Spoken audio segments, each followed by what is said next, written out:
The digital euro is to launch soon.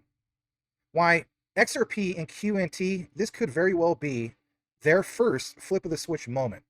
Consider smashing that like. Jesse and I are going to get into some key documentation that will really pound home this whole narrative, if you want to call it that. So let's just jump right into it. And if anything, Jesse will interject in key areas instead of taking notes because it's fresh in his mind. So I welcome it. First thing is from this key document. I shared it the other day, but I was just waiting for Jesse to jump on here. Shout out to you, Quant Papa, once again for the document. So what we see here is, again, from the Digital Euro Innovation Platform. And specifically speaking, it mentions Digital Euro Innovation Platform, the outcome report, the pioneers and visionaries. Now, in my last deep dive, I talked about how Quant is literally connected to literally pioneers, as in the IETF, Internet Engineering Task Force. Just like Jesse's mentioned in the past, you're not just investing into a token with QNT. You're not just investing into a coin with XRP. No, you are investing into the next internet, going from the internet of information with Google to the internet of value and the internet of trust. All right, September 2025. Now, what's also interesting is when we look at Quant on this list, which is a big list, they're the only one, to my knowledge, that was listed as a key participant that is blockchain DLT related. And that is so big. There's other familiar ones like SAP, don't get me wrong, but for the most part, I looked on this list. You don't see Chainlink listed. You don't see any of these other ones listed. It's just Quant. That's so important for people to understand because it also gets into this part about receipts. And I want to pull that up as well because what's also good to cite here is this part. And Jesse, this is where I want you to inject here in a bit after we read this, because I was like, I'm going to say this for Jesse because this will be good. It says, in the Visionaries workstream, a wide range of ideas were presented, highlighting the digital euro's potential to facilitate innovation. For example, and this is on page 3 of 41, integrated electronic receipts, e-receipts, could give users secure and easy access to their purchase records all in one place. Guys, check out my XDC video I just put out the other day. You will see some key updates in regard to specifically this topic. But this is not so much about XDC. We're talking about Quant, we're talking about XRP. It says a certified archive provider would store the receipts using strong encryption, meaning only the buyer and seller would be able to see the transaction details, not the Euro system or any other third party. Ladies and gentlemen, this is good because we know there's so much doom and gloom when it comes to the topic of CBDC. People feel as though that's too much control. But in the documentation, it doesn't seem as though we're going to have to worry about that as much. Like there's a balance here. It says integrated e-receipts would help merchants with returns, warranties, expense tracking, and could protect the environment by reducing paper waste. And one more here. Conditional payments such as pay on delivery, pay per use, or milestone-based payments were also seen as a possible key driver for innovation. In the past, there's been interviews, I think it was 2023 and 2024 Cybos, where they talked about delivery on payment or delivery versus payment, was going to really be a key thing. And I pointed out in deep dives as well as Channing about how Quant was shining that. Now we see this in quotations, and then also to see Quant Network highlighted here. Jesse, it feels as though this is a very big deal. We'll get more into some of the documentation, why it all matters to you guys as far as this digital euro. But again, this is new, Jesse. This is September. It just came out literally a few days ago. Want to get some of your key insight about this, sir. Yeah, so Quant, Gilbert Verdine was always talking about all these different use cases that we can do, and we can also, for example, a payment would be a multi-chain application would be built, and for a payment to be released, as long as the money, as long as the product had arrived and it was delivered in good condition, and it had met all the requirements that the sender or the supplier said that they would meet, and so it was that escrow, right? So the payment would be held in escrow and released if all conditions were met. And there were basically innovation that Quant was doing, but a lot of people don't realize that it's doing this by Quant is facilitating this with their multi-chain applications. Why? The way they're doing it is because with Quant, like I always say, they're able to pick the best features of each blockchain and build what is called a multi-chain application. So, for example, the escrow part, the fact that the funds will only be released if the goods are delivered on time and so on and so forth, this would likely be the escrow solution that the XRP ledger has. It has an escrow, and then if there's certain verifications and different, like one network is private, the other one's private. So for example, XDC could also be used because XDC also has some features, I believe, that allow the different participants to communicate, and only the participants that are involved in that transactions can actually see the contracts and everything in regards to that transaction. So maybe they use a bit of the XDC network for the contracts, and maybe they use the escrow of XRP to create that escrow where the funds are only released once the once the product reaches its destination. Like I said, there's all these different use cases, right? But again, like people need to understand that anytime Quant is talking about a multi-chain, any solution that's built on Quant uses blockchain. Okay, and this is what blows me away. Some of the debates and arguments I've had in the in the Telegram groups. So I was trying to explain to them, listen, everything Quant does uses blockchain. Quant doesn't do anything without blockchain. Okay, the whole reason, and you can see this in a very, very first presentation that Gilbert Verdian did. Okay, this is Quant Overledger Basics 101. Okay, if you're going to kindergarten to learn about Quant, the first thing they're going to tell you, the first thing Gilbert Verdian would tell you, which is what he said on stage when they did the initial coin offering, is that basically we built Overledger so that the whole world would be able to build multi-chain applications. That is, pick the best features of each blockchain and build what is called an MDApp. So again, people need to understand every single solution that you're seeing built on Quant, when it talks about escrows and all these different types of solutions, it's all using blockchain. Quant Overledger doesn't do anything without using blockchain. And that's the power of Quant. It allows the whole world to interoperate and connect to any blockchain and all blockchains and pick the best features of. But if you just put Quant there and you don't connect any of the existing legacy systems to it, and you don't connect any blockchains to it, it doesn't do anything. Quant's power is that it allows you to use all the blockchains. So having Quant there and not connecting it to blockchain and not connecting it to anything would be similar to having Microsoft Windows operating system in a box on your desk, and you didn't even download it in your computer. What do you think you're going to be able to do with this Microsoft operating system if it's still in your box sitting on your desk and you didn't even store it and didn't even upload it in your computer? Your computer's not even going to turn on, and you're not going to be able to do jack anything. You're not going to be able to do nothing with that operating system if it's not in your computer, connecting, helping to interoperate all the components, including the browser and so on and so forth. That's the power of Quant. So again, I will say it and I'll say it, trying to pound it for people to understand. Any solution you're seeing on Quant is using blockchain. So the question is, which blockchain are they using? Well, sometimes they'll be using Avalanche and Stellar and maybe Ethereum. Sometimes they might be using Ethereum, Hyperledger, and maybe they'll be using XRP. Sometimes they'll be using XDC, Avalanche, Web Energy Token. Like sometimes they'll be using 10 blockchains, 20 blockchains, 5 blockchains. Everything uses blockchain. So when I see someone in the Quant community kicking and screaming and insulting the XRP community because we're saying, hey, I think that uses XRP. I think that multi-chain application, that solution Quant built is using XDC or using XRP or using Stellar. And they're kicking and screaming, basically saying, you guys are idiots. You know, Quant does it all. Quant doesn't do anything without blockchain. Okay? Quant does it all because Quant allows you to use all the blockchains. But without blockchain, Quant doesn't do nothing. Okay, so keep that in mind, guys, when you're listening to some in the QNT community saying that, you know, the blockchains, you know, we don't need XRP, we don't need this, Quant does it all. Quant doesn't do anything with blockchain. That's what they have to understand. Because Gilbert Verdian, when he did a presentation, that's exactly what he said. Why would you be stuck in one blockchain? We're creating an operating system where you can use them all. So it's the whole reason he built Quant Overledger in the first place. So anyways, went on a little rant there. So anyway, so that's what I see there. This is went on a little rant, but that's what I see here. Fair enough. Thank you for your analysis. We're going to jump over to a little bit more about this. So the other key area I want to jump into is a little bit more about this. So it mentions specifically here about this pioneers and the work stream. It says they focus on the technical testing of conditional payments in simulated digital Euro environment, with the Euro system providing the core technical functionalities, and PSPs, which means payment service providers, defining and managing the conditions that would trigger a specific payment.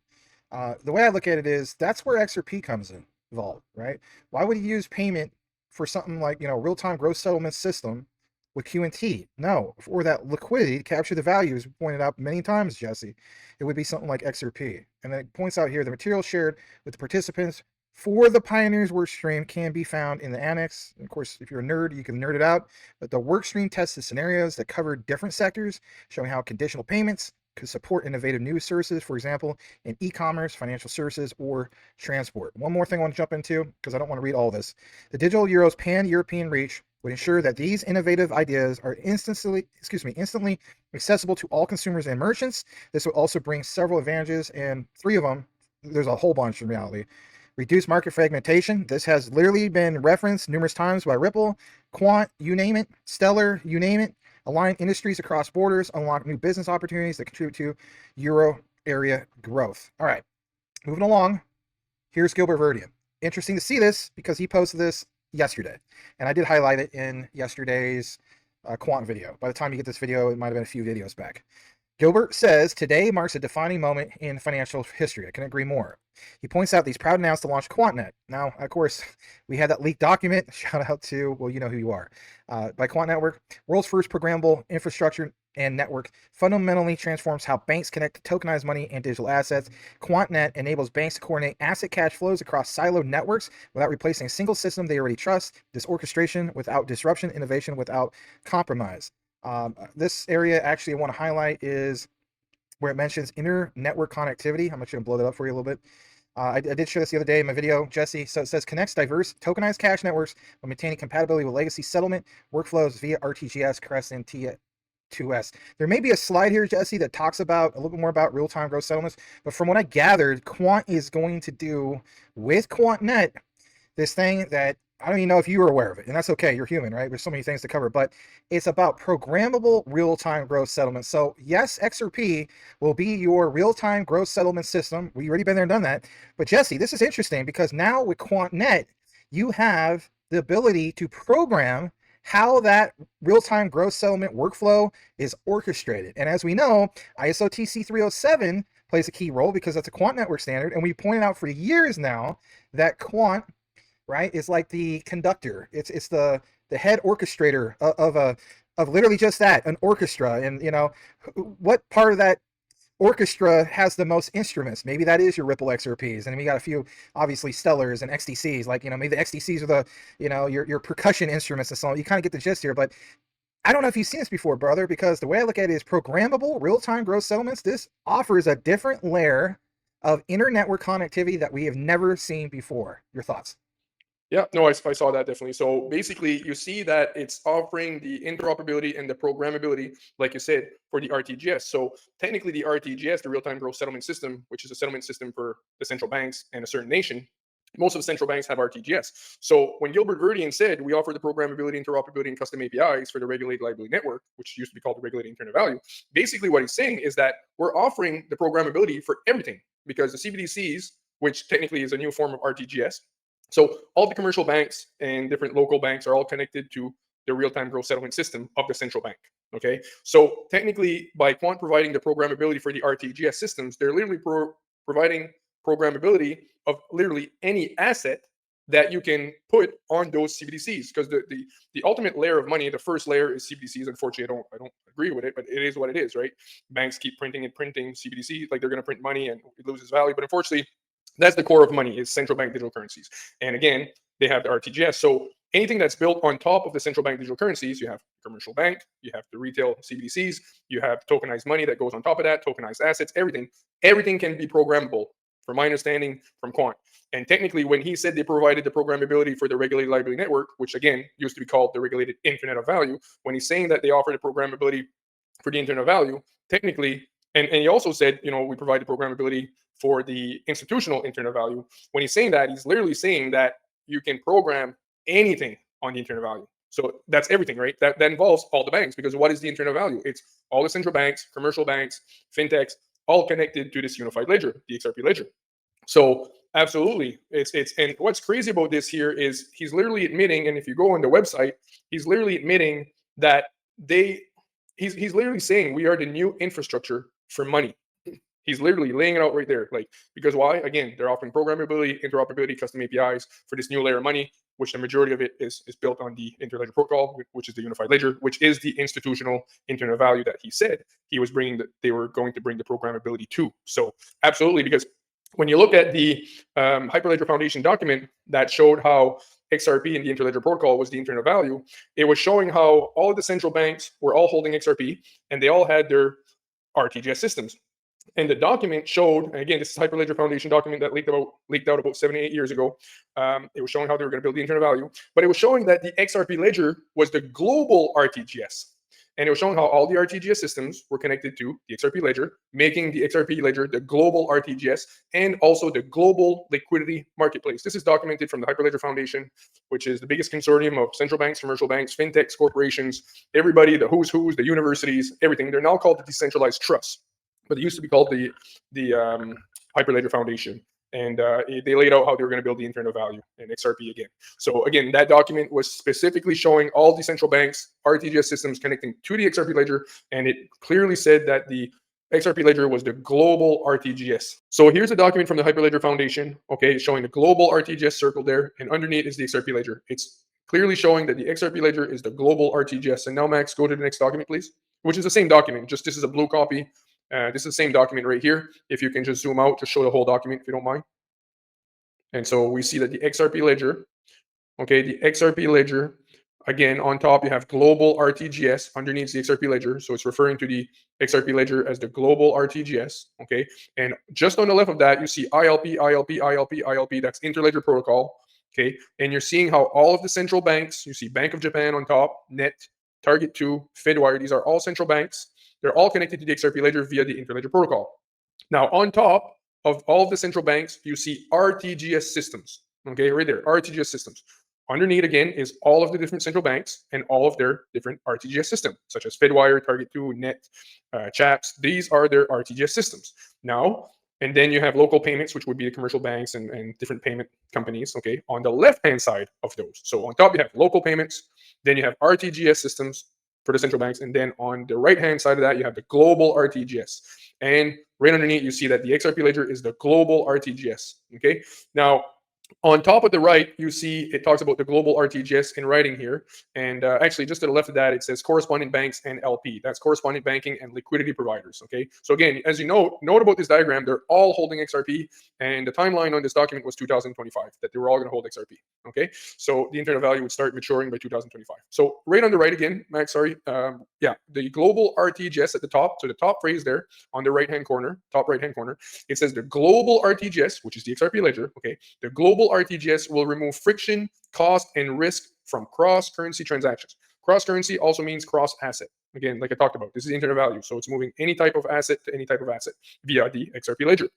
XRP being that liquidity asset. So at the bottom, the last paragraph at the very, very bottom, it says the interledger protocol will enable financial institutions and central banks to make their existing infrastructure and processes interoperable with other currencies, asset classes, and the XRP ledger.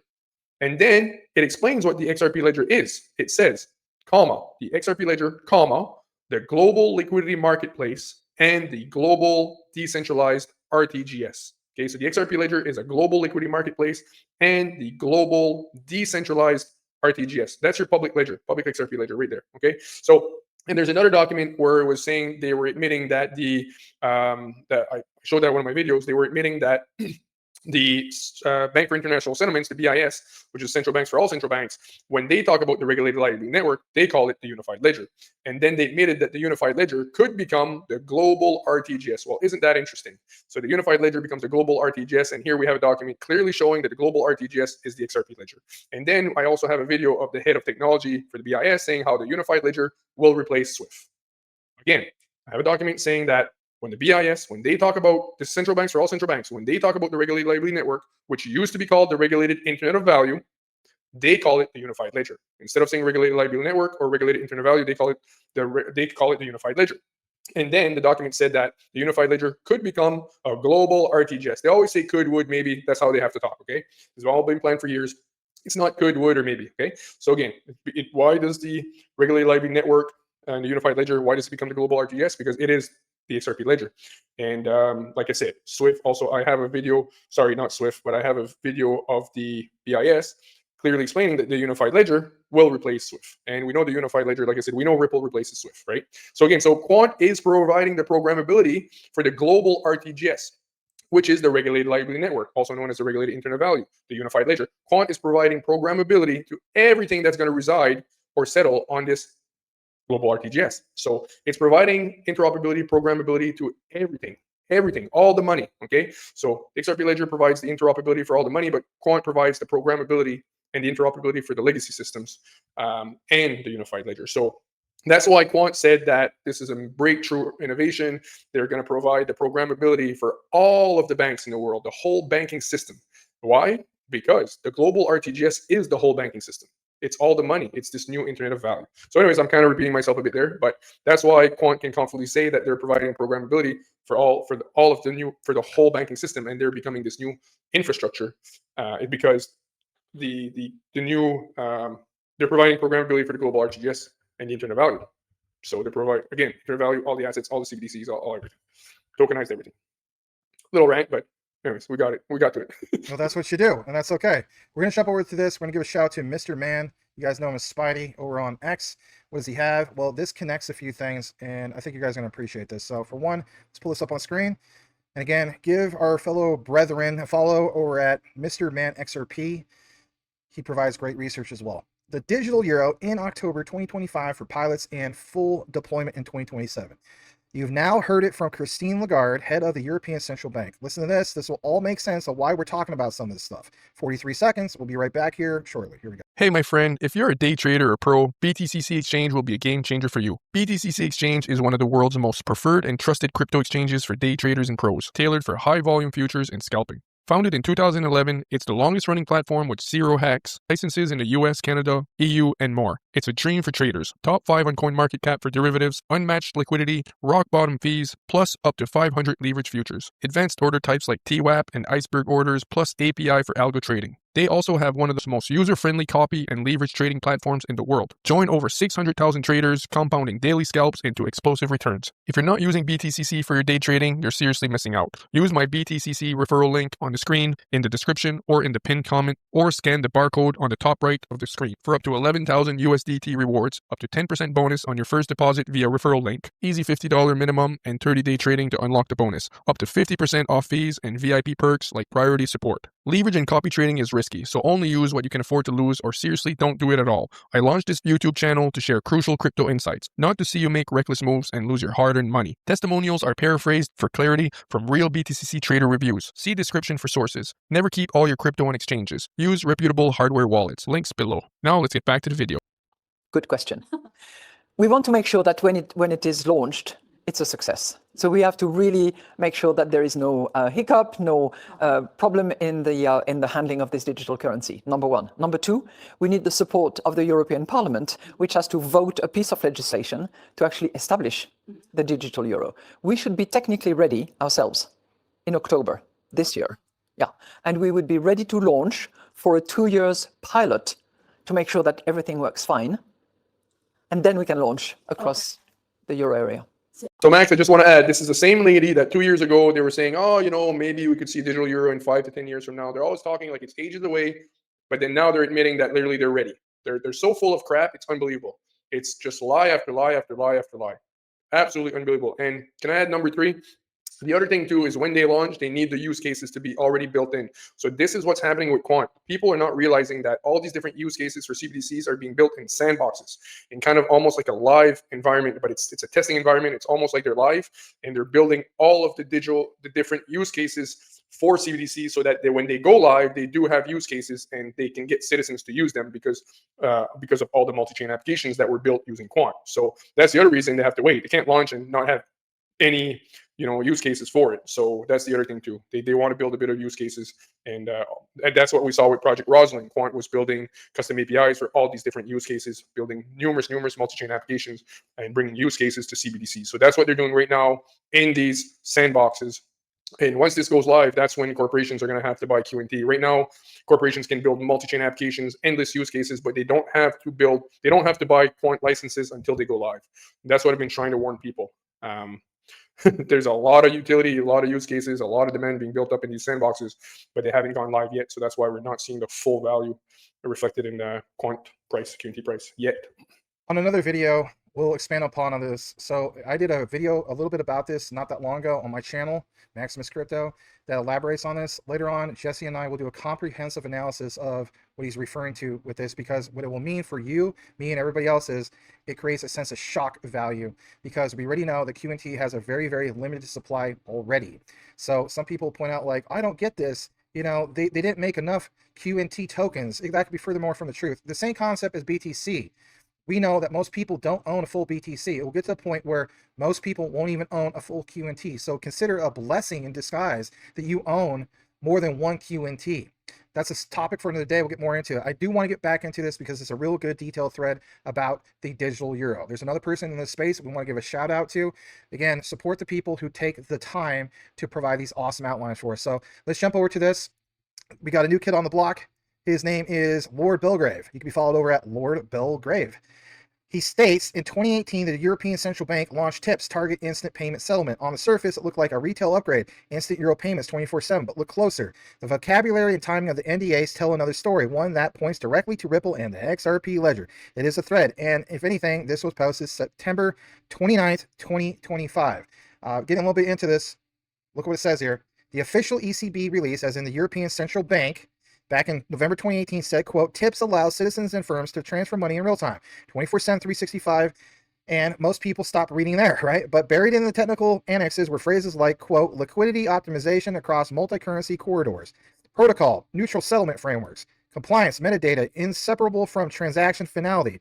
And if you read Ripple's NDAs, you know those words are not accidental. Well, of course, I haven't read their NDAs, but that is interesting. This other part, back in 2017, the context matters. True. PSD2 forced banks to open APIs and upgrade payment systems. Now, if you think about it, what was birthed right out of 2017? Quant Network. By 2018, the ECB had to prove it could deliver infrastructure to support regulatory mandate. In both of these years, ISO TC 307 is created in regards to Quant Network standard. Is that a giant coincidence? Look what this says right quick. RippleNet was already being pitched as a PSD2 compliant. TIPS was the institutional parallel, and the overlap in vocabulary is undeniable. A little bit more about this. This gentleman, Lord Belgrave, states he attended an ECB consultation in Brussels in late 2018. Ripple was in the room, not branded as a crypto, but as a real-time gross settlement via neutral bridge assets. Getting back to Quant for a second, Quant has made it publicly known in their white paper and all over their website that they don't even consider themselves a cryptocurrency either. Do you find that a coincidence? I don't. Look at this for a moment. The slide deck didn't say XRP, but it said neutral asset layer enabling deterministic finality. Well, who better to lead that charge than Ripple with XRP for real-time gross settlements with 3 to 5 seconds with finality, because their main product is ODL, on-demand liquidity. Those of us who've seen Ripple internal decks recognize it immediately. A little bit more about this. The NDA clauses were even more explicit. One draft he reviewed in London read, distributed settlement infrastructures may be undervalued under TIPS and PSD2 frameworks, provided they remain regulator, audible, ISO 222 native, and identity anchored. Think about this real quick about audible, with those audits, obviously. Quant authorized shines in this regard, and the banker speaks for the XRP all in the scope. Again, why does it matter? We can get more into this and so on. But just on the surface so far here, to me, Jesse, it seems plain as day that there's something big going on here, not just back in 2017 and so on, but right now, it's just like how Christine Lagarde described, October coming up should be the big moment. And then if anything, would the flip of the switch truly be things like November 22nd, 2025, because that utility would be put into worldwide motion, or is it just a giant nothing burger and nothing really happens? No, scroll back up to number 3 or 4 real quick. 3 or 4, sure, no problem. Right here. There's one place where it talks about, okay, right here, number 4. I attended the European Central Bank consultation in Brussels. This is actually a central banker. I read his few of his comments before. He's literally coming from the heart of the beast. And now it seems like he's maybe kind of a little whistleblower. He's got this private profile, doesn't show who he is. But if you look at the description of his X account, he says that he was a central banker for years and that he knows that XRP has been planned for years. He's an ex-City of London banker, now based in New York. XRP since anyway, so we'll skip that for now. But if you look at number 4, it says that Ripple was in the room, not branded as crypto, but as a real-time. He's saying that Ripple was branded as a real-time gross settlement via a neutral bridge asset. What did we show? What did I show earlier? What did we show? We showed XRP being the global RTGS. XRP Ledger was the neutral bridge asset that was settling the transactions between all of the real-time gross settlement systems that the central banks have. That's why it was called the global RTGS. And this is a document that was coming from the Hyperledger Foundation. Again, it involves like the Hyperledger Foundation, now called the Decentralized Trust. There's hundreds of central banks, commercial banks, fintechs, corporations, all the who's who. Everybody's there in the decentralized. It's called the Decentralized Trust now. But anyway, so this again, he's basically confirming exactly what we showed and exactly what we proved in like 12 different angles here. That's it. It's all for now. Yeah. Yeah. I mean, for a lot of this, it's, how should I say? It's like, it does seem like it's a trust me, bro. But again, some of the terminology, I mean, a lot of these guys don't just post this for no reason, right? No, Max. Sorry, he's actually pulling documents. What he's quoting here is actual words that were buried in the document. If you go back to number 1, he's saying that a lot of people just looked at the surface, they looked at the title, but nobody bothered to really. So he says on the surface it looked like a retail upgrade, the vocabulary, timing, NDAs, blah blah blah. Then if you go below, he literally says that everybody was looking at the surface, but nobody was reading the deep inside the report, inside the document. Scroll down, please. Scroll down a bit right here. But buried in the technical annex were phrases like liquidity optimization across multi-currency. So you're saying, like, if you looked in the annex of that document, it was literally describing XRP to the T. All of the language that basically talks about XRP. No, I was agreeing with you. My point Yeah. is, for a lot of people on the surface, just like they're new to this, they're like, hey, that's just a random guy, you know, who knows? And we get that. But again, the point I was trying to point out is, you're right. This is a guy who probably did get the privilege of looking at that. Again, those non-disclosure agreements that we are not entitled to see, because let's face it, we're not some of these institutions. We're not part of the 1,700 of those that are out there for those NDAs. So Yeah, I agree. we just want to show you a little bit of, some more detailed, I guess you could say deep dive with it all. The other thing I want to jump into is, again, Smoke, because this is where he makes it easy. So why is the European Union DLT pilot important? I mean, you guys probably wish we just jumped to that to begin with. Who knows? Smoke points out, because the EU DLT pilot that has direct participation from an XRPL product will be used in the issuance of a CBDC or the digital euro. And like it says, Ripple partnered with the Digital Euro Foundation. That's key. And I do want to share the highlight of what Smoke has, because this is big. Let's share this a little bit more larger on the other screen. In the documentation, it says the DLT pilot regime will be used in the issuance of central bank digital currency CBDC. Jesse, we just talked about this the other day in our video. Remember when we talked about the HKD, the Hong Kong?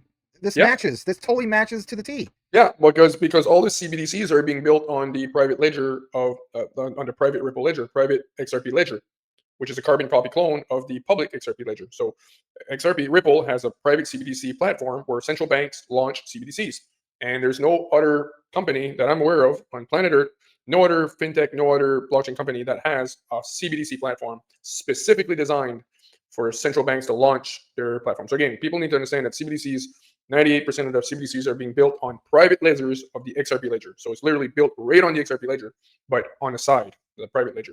They'll use the public XRP ledger, which is the global real-time gross settlement. They'll use it to settle between central banks when they're going cross-border. Guys, we're going to have to wrap this up pretty soon, but I'm going to rapid fire through this. Smoke sent me a DM a while back. He said, make sure you share this with Jesse. Here we are. This is cool. So shout out to Smoke once again, because remember how we talked about global stablecoins? Think about this. When XRP is literally gets the green light, the flip of the switch, what do you want to call it, about this digital euro, well, think about this. Remember how we talked about global stablecoins? Here's some documents, physical documents from Smoke, once again, and he points this out. So again, this is Smoke's research. Thank you for sharing. He points out, consider the feasibility of new multilateral platforms and arrangements for cross-border payments, as highlighted here. Fosters soundness of global stablecoins. Bottom left, adopt a harmonized version of ISO 222 for message formats. For me, again, that conductor, Quant network. Again, also understanding where Ripple with XRP stands out here as well. And then before we have you interject, just real quick, a little bit more documentation from Smoke. He pulled this from Herbert Smith Freehills. It points out here, really interesting to see, like it says, the FSB finalizes global regulatory framework for crypto asset activities, including stablecoins. And then down here, it says revise high-level recommendations for the regulation, supervision, and oversight of global stablecoin arrangements. Now, I'll zoom in a little bit more about that. I know this is kind of blurry. Again, it's taken from a cell phone. We apologize. Again, oversight of global stablecoin arrangements. Bottom part, in terms of the next steps, the FSB, which we cited this, you and I have, Jesse, a few videos back, maybe a couple weeks ago, and International Monetary Fund will deliver a joint report, the G20, in September 2023, been there and done that, which will inform a coordinated policy approach which takes into account the full range of risk posed by crypto assets. Now, again, I understand that's like, oh, we should pause there. No, it continues. It says the DTI ISO standard, again, ISO standard gain increasing adoption. Watch what it says here. Goes on to mention, with over 1,300 DTIs already issued covering various private ledgers and tokenized assets, this integration to the FIX protocol further validates its significance and potential impact. Regulatory compliance and risk management becoming critical factors for the sustainability and mainstream adoption of the digital asset market. The DTI ISO standard provides a much-needed framework for regulators and market participants. Technically speaking, this all matches up with what Christine Lagarde not only mentioned in that clip, but many other interviews. Bottom part. It says, in particular, in the context of the AML and CTF requirements, as well as systemic risk associated with global stablecoins and other digital assets. In my opinion, Jesse, this pounds home what we literally discussed before about global stablecoins. I mean, there's more to it, right? There's SDX. But again, Digital Token Identifier Foundation, Again, all these things about ISO standards, and what they say here, regulators can utilize DTIs to watch digital asset trades, ensure compliance with anti-money laundering and counterterrorism financing requirements, and monitor risk associated with what? Global stablecoins. Again, not necessarily RLUSD, but global stablecoins as defined by XRP, XLM. That's so major. There's only 2 more slides on this, and I'll kick it over to you, I promise. Look what it says here, harnessing the benefits of digital innovation while containing the risk. Mentions a lot about the FSB we just talked about, but key focus for 2024, which we already passed that, beyond, is the effective implementation of the agreed global regulatory and supervisory framework for crypto assets, activities, and markets, and for global stablecoin arrangements. Again, how many times does it mention global stablecoins? So to me, this all adds up. And then the last slide literally highlights stablecoins are potentially the furthest along in terms of cross-jurisdiction alignment, global stablecoin arrangements. And like it says here, Europe and Asia, check out our videos from the other day. We highlight what's literally going on as we speak, September 29th, September 30th, about what's going on with SBI Asia. And this matches up. The goal of implementing them by the end of 2025. That's a major. Please, by all means, inject on this one. Stay right there. Keep that page there. So exactly, what did I tell you? The Hyperledger Foundation document showed that the internal value and the full adoption of XRP should be done by the end of 2025. I did a deep dive on the global stablecoin. We also talked about it, me and you, but I did a deep dive. We're going to have to do another video on this. Okay. So I did a deep dive. I showed how the FSB and the IOSCO, which is the International Organizations for Securities, talking about a global stablecoin, and this private company going to issue a global stablecoin, and all of the global financial institutions all over the world would be holding liquid assets, including debt instruments. And all of these, it would be called the reserve fund. So all the banks, big banks, global financial institutions would be holding assets that would be backing this global stablecoin.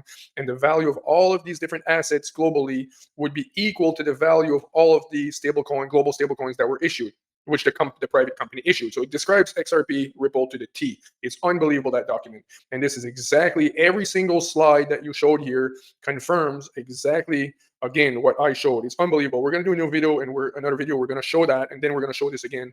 And this is why Smoke wanted you to make sure to show me this, because it collaborates everything we talked about, and also confirms exactly the deep dive that I did. So again, you see here the goal of implementing them by the end of 2025, which again, because the global stablecoin arrangements are XLM and XRP.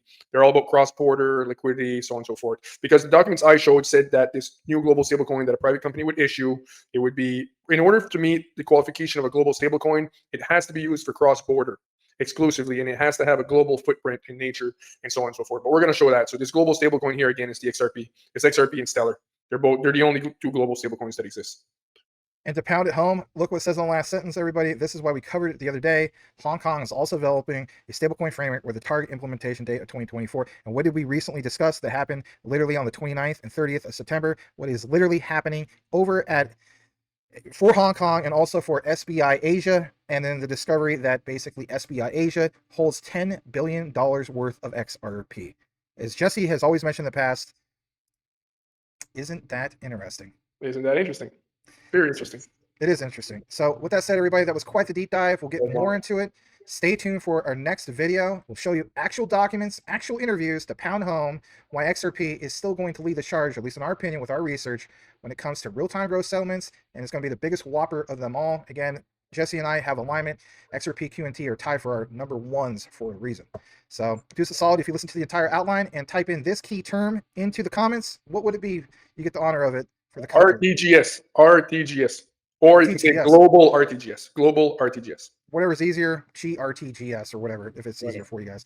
Hey, thanks so much for tuning in, everybody. The saying goes, know what you have, know why you hold. The research trumps FUD 110%. May the Lord Jesus bless you all. We'll see you on the next one. See you guys.